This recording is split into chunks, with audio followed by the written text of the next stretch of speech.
Hi guys, so today we're going to learn how we can transfer our drawing onto our final paper. There's two different ways we can do this. One is a little bit more tedious than the other, but it's less messy. You can choose whichever way works best for you. You're going to need to grab your HB pencil to do this first technique. Don't use a 2B or a 4B because it's going to be too messy and the graphite will stain the paper.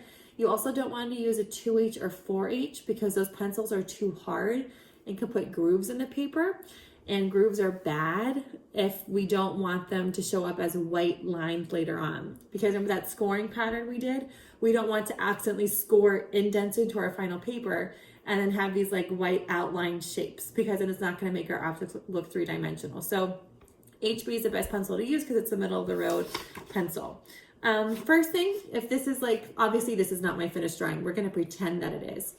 If this was your finished work, you could take your HB pencil and just rub graphite over the back of your drawing, place it on your final paper, and then you can draw over the outline of your object.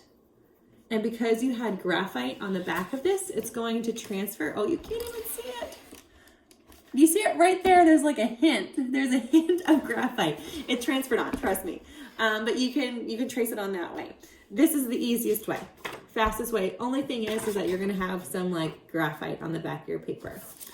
If you want to not be as messy, you could take a sheet of tracing paper, lay it over top of your final sketch.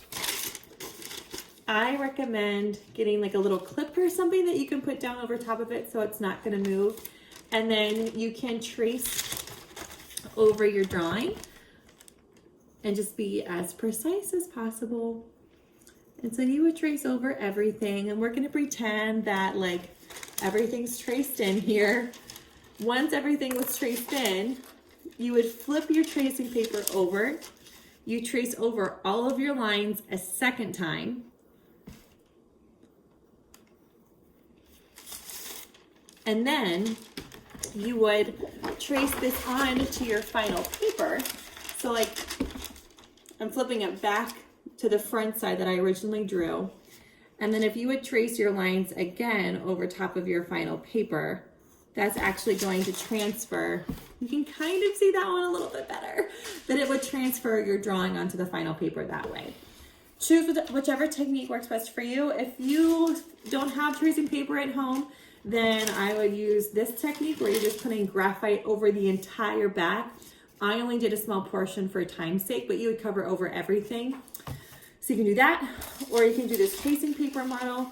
Obviously you would trace over everything first, flip it over, trace over everything a second time so you have graphite on the back, and then take this and put it onto your final paper. That final paper is going to be that 8 by 10 inch thick sheet of paper that should be in that colored portfolio. And you can just grab that out, draw in like a 5 by 7 inch rectangle on top of that, and then draw your transfer drawing directly into that rectangle. And then tomorrow we will begin putting in our colored pencil. So that's all you have to do for today, is just get your drawing transferred onto your final paper. All right, good luck.